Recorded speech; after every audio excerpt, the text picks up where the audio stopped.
Eihän vissiin vielä seiso valkoinen. En ole ainakaan henkilökohtaisesti aikaisemmin tällaista hiluksia nähden.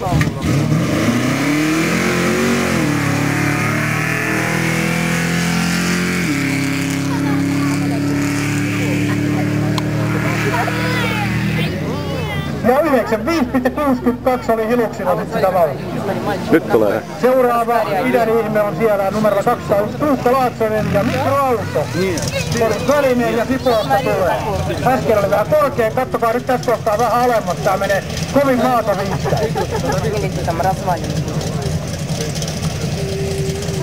Mikäli harjoituksia vähänkin näin, niin tavaraa oli. Ihan tämmönen perus mikroauto.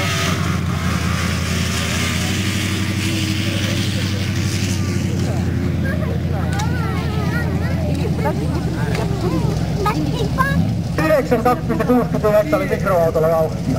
Sitten sinne ilmestyy seuraavaksi numero 202 Petri Mäkelä, Jeep Serokeillä ja Mylly Poskelta on lähdetty Taipaleen. Tää on meidän kerhossa kanssa. Se on meidänkin kerho. Nyt puhuttaisiin enemmänkin niin sanotun vakiovalustosta.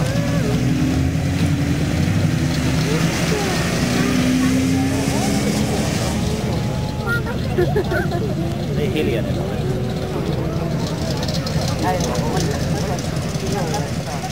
Ja 71,98 oli sitten Jeepin vauhti. Sitten numero 203 Jukka Kirpeläinen kevyllä tulee ja Tuusulasta on vastaavalla. Ja myöskin tätä niin sanottu maantiekalustoa, niin kevy haastaa Jeepin. Tässä on meidän käy. Kunnia.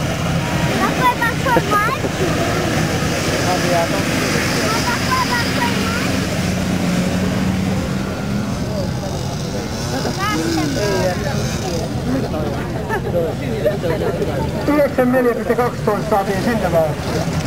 Ja nyt, koska on nyt hirveän vaikea mennä sanoa mikä peli meillä on kysymys. Suomo Ylitaipalo Puikoissa, Harakes 80-tuutiainen on peli. Vantaalta tulee ja tää on jotain Stiikan ja kaiken siltä väliltä.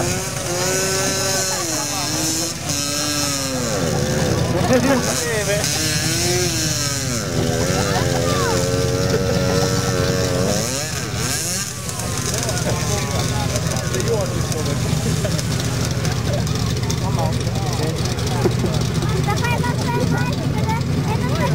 Siikalla nyt on sen verran menotappua, mutta ei se tästä mitään haittaa. Kyllä homma järjestää.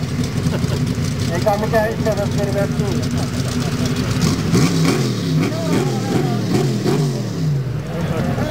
Tämä Offroad Formula ajaa Unlimited Luotossa. Se on se komentelujohto, mitä me ylipäätään ajetaan. Tällaisia vehkeitä on alle 10 kappaletta Suomen maassa ja kuten sanottiin jo aikaisemmin, mitä ensimmäinen lähtö ottaa nyt ihan nätisti ilman ilokaasuja, vaan 830 hevosvoimaa käytössä. Eli pientä pintakaasua lämmitellään vaan.